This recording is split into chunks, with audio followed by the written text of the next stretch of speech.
वृंदावन बिहारी लाल की जय। जय श्री राधे। परम मंगल श्रीमद् भागवत महापुराण परमहंस संहिता वैष्णव संतों का परम धन श्रीमद् भागवत उन आनंद कंद अनंत कोटि ब्रह्मांड नायक कुंज निकुंजेश्वर श्री वृंदावन चंद्र के युगल चरणों में ध्यान करते हुए आपको प्रभु की पावन कथा का वर्णन कर रहे हैं। कल शाम को कथा प्रसंग में आप सभी ने बड़े ही दिव्य भाव से श्रीमद् भागवत के प्रथम स्कंद के अंतर्गत श्री वेदव्यास जी का और नारद जी का मिलन श्रवण किया था। आप लोगों ने सुना था कि किस प्रकार से वेदव्यास जी महाराज वेदों को, उपनिषदों को, अनेक पुराणों को लिखने के बाद भी अपने आश्रम पर उदास बैठे थे। हाँ? और श्री नारद जी ने आकर अपने पूर्व जन्म की एक कथा सुनाई थी। प्रेम से कहो श्री राधे। अपने पूर्व जन्म का वृत्तांत प्रसंग सुनाकर श्री नारद जी महाराज ने वेदव्यास जी को बताया कि देखो व्यास जी, पूर्व जन्म में मैं एक दासी का पुत्र था। हमारे जीवन में बड़ी गरीबी थी, लेकिन संतों की कृपा से मुझे बड़ा सुंदर एक मंत्र मिला था और उस मंत्र का मैंने बहुत निष्ठा से जप किया। भगवान की कृपा से अगला जन्म मेरा ब्रह्मा के पुत्र नारद के रूप में हो गया। हे व्यास जी, आज मैं आपके सामने जो नारद बन के खड़ा हूं, जो देवर्षि ब्रह्मर्षि बन के मैं खड़ा हूं, इसके पीछे केवल भगवान का भजन ही छुपा है। प्रेम से कहो श्री राधे। ये भगवान के भजन का बल है, भजन की महिमा है, जो मैं ब्रह्मा का पुत्र बन के प्रकट हुआ हूं। और अब तो मैं जब चाहे तब वैकुंठ में जाकर भगवान का दर्शन कर लिया करता हूं। तो नारद जी ने यही बात वेदव्यास जी को समझाई कि व्यास जी, अभी तक आपने जितने भी ग्रंथ लिखे हैं उनमें धर्म अधर्म की चर्चा आपने बहुत की है, लेकिन अभी तक किसी ऐसे ग्रंथ को आपने नहीं लिखा जिसमें केवल भगवान की ही चर्चा हो, दूसरी कोई बात ना हो। तो नारद जी ने श्री व्यास जी को भागवत लिखने की प्रेरणा दी कि महाराज अब आप भागवत लिखो। अपने पिता ब्रह्मा से जो 4 श्लोक प्राप्त किए थे, वो 4 श्लोक श्री वेदव्यास जी को नारद जी ने प्रदान किए हैं। और सूत जी महाराज बड़ा सुंदर कह रहे हैं कि ब्रह्म नद्याम सरस्वत्याम आश्रमः पश्चिमे तटे सम्याप्राश इति प्रोक्त ऋषिणाम सत्रवर्धनः। सुंदर सरस्वती नदी के किनारे और अपने सम्याप्राश आश्रम में श्री वेदव्यास जी ने भगवान का स्मरण किया, भगवान का ध्यान किया बंधुओं, और ध्यान करके भागवत को लिखने के लिए बैठे हैं। नारद जी ने जो 4 श्लोक दिए थे, श्री वेदव्यास जी महाराज ने उन्हीं 4 श्लोकों के 18,000 श्लोक बना दिए और भागवत की रचना कर दी है। भागवत के अंदर 18,000 श्लोक हैं और श्री व्यास जी ने भागवत को लिखने के बाद इसी श्रीमद् भागवत की अद्भुत कथा को शुकम अध्यापयामास, श्री सुखदेव जी को प्रदान किया, जो सुखदेव जी व्यास के पुत्र हैं। अपने पुत्र सुखदेव को इन्होंने भागवत प्रदान की और सुखदेव जी से ये अद्भुत कथा महाराज परीक्षित को प्राप्त हुई है। अब देखो यहां पर शौनक आदि ऋषियों ने सूत जी के चरणों में प्रणाम करके प्रश्न किया कि गुरुदेव, आपने ये तो बताया कि वेद व्यास जी ने कैसे भागवत को लिखा और सुखदेव जी को कैसे भागवत प्रदान की, लेकिन महाराज आपने ये नहीं बताया कि सुखदेव जी का मिलन परीक्षित से कैसे हुआ। प्रेम से कहो श्री राधे। क्योंकि सुखदेव जी तो परमहंस महापुरुष हैं, जो जीवन मुक्त हैं,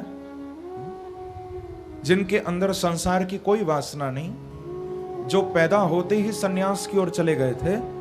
ऐसे परम वीतराग परमहंस सुखदेव जी महाराज वो राजा परीक्षित को कथा सुनाने कैसे आ गए, जो सुखदेव जी अपने पिता के बंधन में नहीं बंधे थे। कल मैंने बताया था ना, पैदा होते ही उनका जब जात कर्म संस्कार भी नहीं हुआ, अभी नालोच्छेदन संस्कार भी नहीं हुआ, पैदा होते ही वन की ओर दौड़ लगा दी थी। और ऐसे सुखदेव जी 7 दिन तक परीक्षित को कथा सुनाने के लिए कैसे बैठे रहे। थोड़ा आप हमको कृपा करके परीक्षित जी के बारे में बताइए। हम परीक्षित जी के जीवन के विषय में जानना चाहते हैं। ये बात जब सुनी सूत जी ने, तो यहां से भागवत में बड़ा सुंदर पांडवों का चरित्र प्रारंभ हो रहा है। बहुत अद्भुत कथा है। कहते हैं कि यदा मृदे कौरव सृंजयानाम वीरेश्वथो वीरगतिं गतेशो वृकोदरा विद्ध गदा विमर्श भग्नो रुदंडे धृतराष्ट्रपुत्रे। बड़ी सुंदर कथा यहां से शुरू हो रही है। सूत जी कहते हैं कि ऋषियों देखो, जब महाभारत युद्ध पूरा हो चुका था, कौरवों की हार हुई थी और पांडवों की विजय हुई थी। इतना भीषण युद्ध हुआ था कि कौरव सेना में से कोई बाकी नहीं बचा। कौरव पक्ष में से कोई बाकी नहीं बचा था, केवल 3 लोग बाकी बचे थे। कौन कौन? अश्वत्थामा, कृपाचार्य और कृतवर्मा। कौरव सेना में बस ये 3 ही बचे थे। बाकी बड़े बड़े योद्धाओं का संहार हुआ था, सब काल के गाल में चले गए थे। ये दुर्योधन जो था, अंत में इस दुर्योधन का युद्ध भीम से हुआ था। भग्नो रुदंडे धृतराष्ट्र पुत्रे। भीम और दुर्योधन का अंत में गदा युद्ध हुआ था और भीम के द्वारा दुर्योधन की बहुत मार लगाई गई। भीम ने अपनी गदा से दुर्योधन की जंघाओं को तोड़ दिया। तो ये दुर्योधन भी मरने ही वाला है, अभी मरा नहीं है। प्रेम से कहो श्री राधे। ये मरणासन्न पड़ा हुआ है, बस मृत्यु होने वाली है, आखिरी श्वासें ले रहा है। अब ऐसे समय में अश्वत्थामा दुर्योधन के पास आया। अश्वत्थामा ने आकर दुर्योधन को कहा कि महाराज,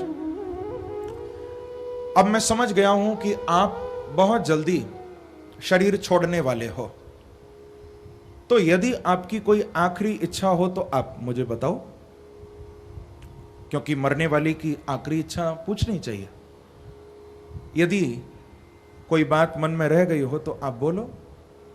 अश्वत्थामा ने पूछा दुर्योधन को, तो दुर्योधन ने क्या कहा? दुर्योधन बोला कि अश्वत्थामा, मुझे बस एक ही बात का बहुत कष्ट हो रहा है। मरते मरते भी ये बात अंदर अंदर मुझे खाए जा रही है। बोले महाराज कहो तो सही, क्या बात? बोले देख अश्वत्थामा, इतना भीषण महाभारत युद्ध हुआ, हमारे 100 भाई थे, 100 में से 99 भाई मेरे मर गए, मैं भी मरने वाला हूं। लेकिन मुझे कष्ट है तो केवल एक बात का कि पांडवों में से एक भी नहीं मरा। प्रेम से कहो श्री राधे।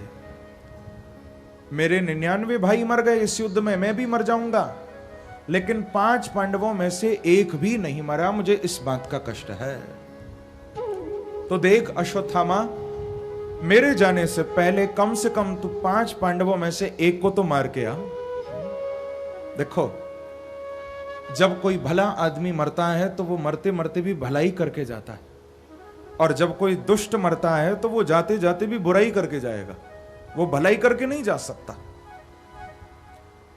आखिरी श्वासें गिन रहा है और अभी भी पांडवों से बदला लेना चाहता है।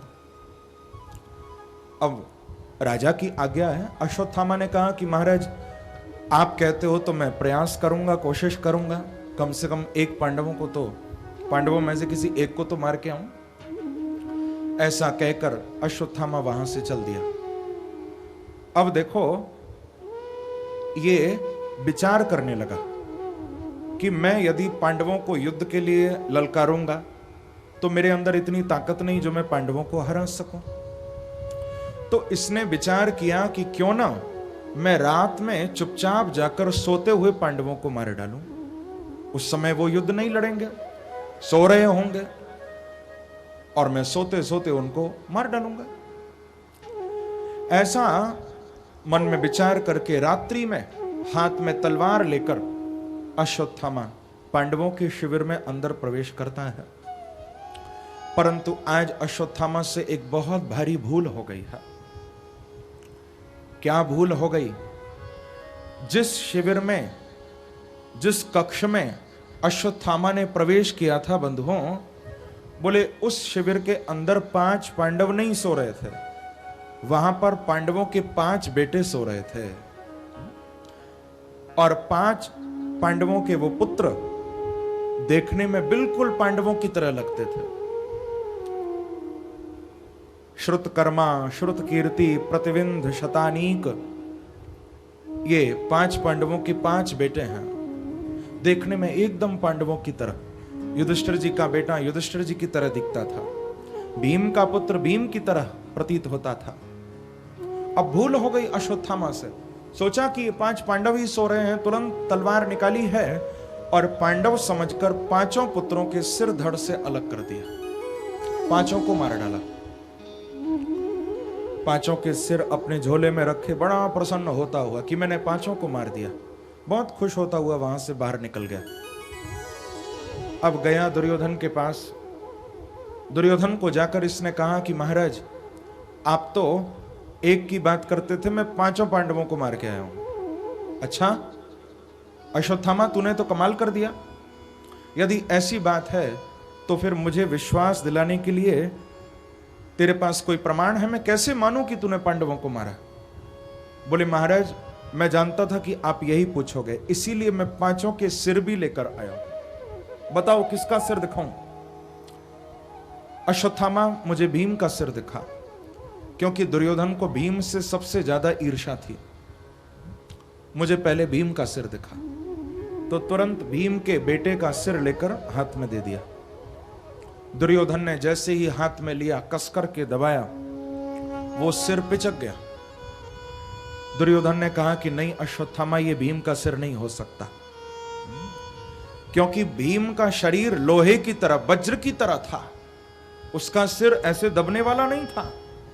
मुझे तो लगता है कि तूने पांडवों की जगह उनके बच्चों को मार डाला है। अब देखो, यहां से दुर्योधन के अंदर थोड़ा वैराग्य जागृत हुआ है। मन में सोचने लगा कि ये तो गलत हो गया, ये ठीक नहीं हुआ। अश्वत्थामा को कहा कि देख अश्वत्थामा, मेरे कुल में तो कोई बाकी नहीं बचा, हमको तो कोई जलांजलि देने वाला, कोई हमारे लिए श्राद्ध तर्पण करने वाला भी हमारे कुल में नहीं बचा। और मैं तो सोचता था कि शायद पांडवों के ये बच्चे कभी बड़े होंगे तो शायद किसी दिन हमारे नाम से भी श्राद्ध कर देंगे। हाँ, लेकिन तूने मेरी ये आशा भी निराशा में बदल दी। अब तो इतना दुख हुआ कि उसी समय दुर्योधन ने प्राण छोड़ दिया है। क्योंकि देखो, दुर्योधन को एक वरदान मिला हुआ था। इसको ऐसा वरदान प्राप्त था कि इसकी मृत्यु तभी होगी जब अचानक इसको खुशी मिले और इसकी वो खुशी दुख में बदल जाए, ये तभी मरेगा। ऐसा इसको वरदान प्राप्त था। तो पहले तो बड़ी खुशी मिली जब सुना कि पांडव मर गए, लेकिन जब मालूम चला कि पांडवों की जगह उनके बच्चे मरे हैं, तो फिर वो सारी खुशी दुख में बदल गई है। तो तड़पते तड़पते दुर्योधन ने अपने देह को त्यागा। अब देखो, इधर द्रौपदी प्रातःकाल विचार कर रही है कि अब तो बहुत देर हो गई, अभी तक मेरे बच्चे सोकर नहीं उठे। क्या बात है, अब तक तो उठ जाया करते थे, आज इतना देर हो गई, पांचों बच्चों में से एक भी नहीं उठा। चलकर थोड़ा देखूं। द्रौपदी जैसे ही शिविर में अंदर प्रवेश करती है बंधुओं, तो क्या देखती है कि पांचों बच्चे मरे पड़े हैं वहां। पांचों में से किसी का भी सिर नहीं है वहां, पांचों के शरीर पड़े हैं बस।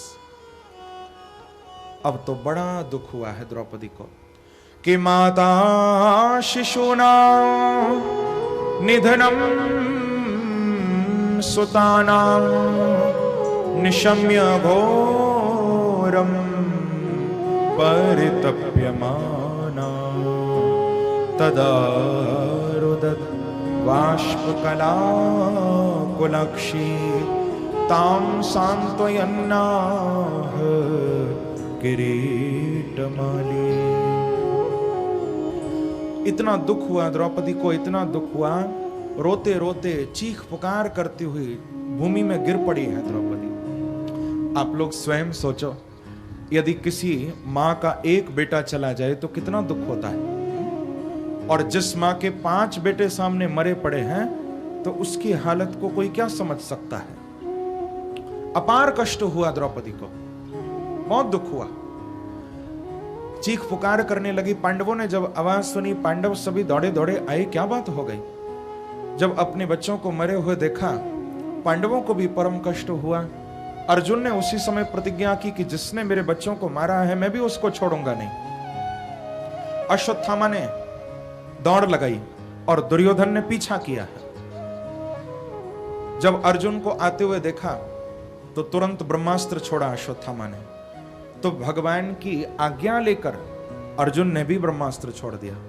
दोनों ब्रह्मास्त्र आपस में टकराए हैं, भीषण अग्नि बरसने लगी। फिर भगवान श्री कृष्ण के कहने पर ही अर्जुन ने उन ब्रह्मास्त्रों को अपनी ओर खींचा, दोनों के तेज को शांत किया है।